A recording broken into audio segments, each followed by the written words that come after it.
Na aula anterior, nós discutimos como somar frações com denominadores diferentes. Esse, então, é o momento exato para a gente discutir os números mistos. Números mistos são assim chamados porque eles são compostos por uma parte inteira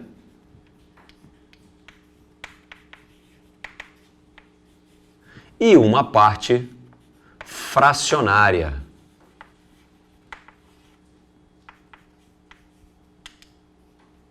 De modo que o que esse número aqui está representando, e é assim que você lê, são 3 inteiros e 2 quintos. E isso acaba sendo equivalente a você somar os 3 inteiros com os 2 quintos. Lembre-se de que o 3 pode ser trocado por uma fração equivalente, cujo denominador é 5, que continue valendo 3, por isso o termo equivalente. Então perceba, o 3 pode ser trocado por 15 dividido por 5.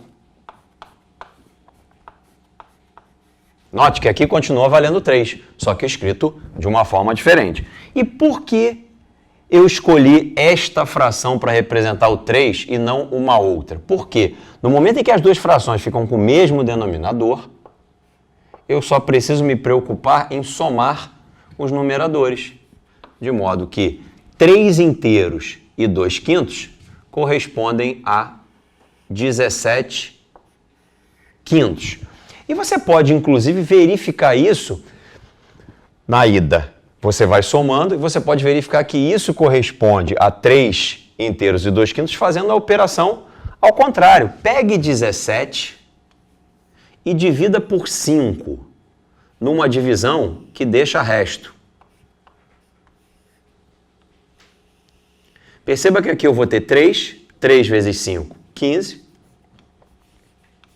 e me sobram 2 unidades, portanto me sobram 2 quintos, porque se eu estou dividindo por 5, eu estou olhando para aquela coisa dividida em quintos. Eu consigo então formar 3 partes inteiras e 2 quintos. Vamos agora para o nosso segundo exemplo, que é um outro número misto, 2 inteiros e 1 terço. Dessa vez eu representei usando as barras. Perceba que eu tenho aqui 2 barras inteiras e uma terceira barra que foi dividida em 3 pedaços iguais e foi tomado um desses pedaços. Por isso, aqui você vê 1 terço. Esse 2 representa as 2 barras completas e esse 1 terço representa este pedaço da terceira barra. Como eu acabei de dizer, quando a gente olha para um número misto, isso corresponde a uma adição, em que você está somando o 2 com 1 terço. Bom, fazendo exatamente o que eu fiz no exemplo anterior, eu vou trocar o 2 por uma fração equivalente, ou seja, continua valendo 2, só que escrito diferente. E eu quero que esse 2 seja trocado por uma fração cujo denominador é 3. Essa fração é 6 sobre 3, que continua valendo 2. Perceba então que agora, como os denominadores são iguais, eu posso somar essas frações de modo que os numeradores são somados e aí você fica com 7 terços. Tá, o que isso? Como isso pode ser observado aqui?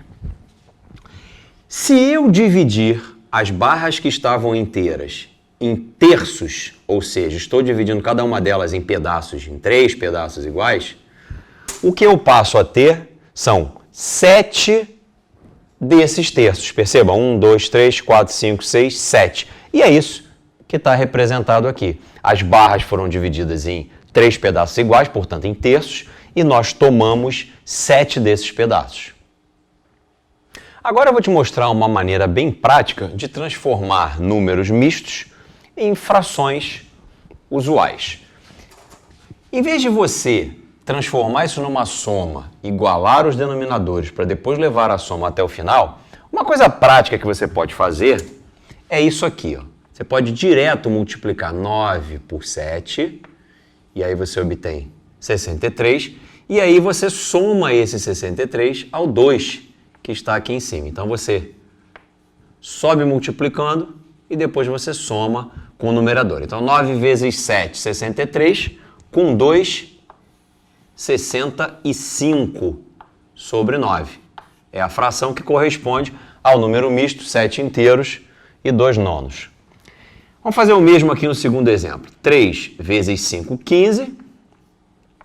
15 somado com 11 vai dar 26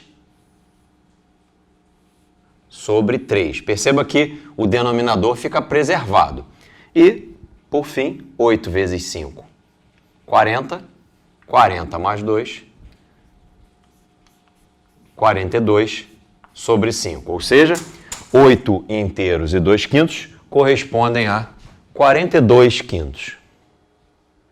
Para encerrar essa aula, eu vou propor a você um problema. Eu fiz aqui uma brincadeira envolvendo o 3, o 4 e o 5. Você percebe que eu fui mudando esses números de posição. Eu sugiro que você pause o vídeo, tente responder essa questão, depois você volta para ver a solução. Vou resolver essa questão usando o método que eu acabei de te ensinar. Então, eu vou fazer aqui 4 vezes 5, 20, com 3, 23 sobre 5. A segunda fração, segundo número misto, vai ser transformado na fração 3 vezes 5, 15, com 4, 19 sobre 3.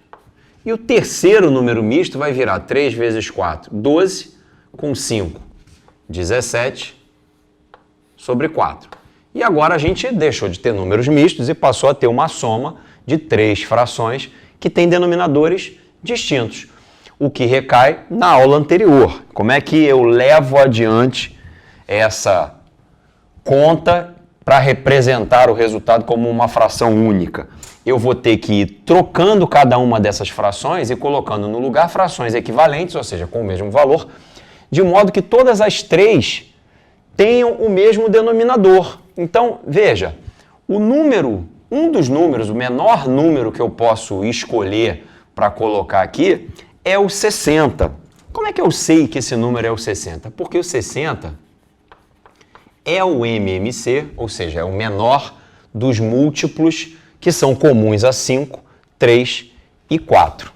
Então, o MMC de 3, 4 e 5 é 60. Então, eu tenho certeza de que eu posso levar as 3 frações para frações equivalentes cujo denominador é 60. É claro que haverá outras possibilidades além do 60. Essas frações podem ser trocadas por frações equivalentes com denominador 120 ou 180, enfim. Mas o menor deles, por isso MMC, menor múltiplo comum, o menor deles é o 60. 5, para virar 60, precisa ser multiplicado por 12, mas a fração tem que ser equivalente, então eu vou ter que multiplicar por 12, tanto no numerador quanto no denominador. Então, vamos checar quanto é que vai dar 23 vezes 12. 23 vezes 2 é 46, 23 vezes 1 é o próprio 23. Portanto, aqui eu terei 276. Então, esta primeira fração, 23 sobre 5, vai ser reescrita na forma 276 sobre 60. A segunda fração tem denominador 3, mas ele tem que ser transformado em 60. Para isso, a gente vai multiplicar por 20. Acontece que o numerador também precisa ser multiplicado por 20. 19 multiplicado por 2 é 38, por 20 é 380. E a terceira fração, que tem denominador 4, vai atingir o 60 ao ser multiplicado por 15. Então, eu preciso multiplicar também o 17 por 15. Vamos verificar aqui quanto vai dar. 17 vezes 5, 7 vezes 5 dá 35. E vão 3, 5 vezes 1, 5 e 3, 8. E 17 vezes 1 é o próprio 17. De modo que isso vai dar 255. Então, a terceira fração será reescrita na forma 255 sobre 60. O que a gente tem que fazer agora, já que os denominadores são todos iguais, é somar o 255 com o 276 e depois com 380. Vou fazer isso aqui agora. 6 com 5 11. 1 com 5, 6. 6. Era mais fácil fazer aqui. 8 e 7, 15. 15 com 5, 20. E 1, 21. E aqui eu tenho 2. 2, 4, 6. Com 3, 9. Então, no final, a soma desses três números mistos corresponde a 911 sobre 60.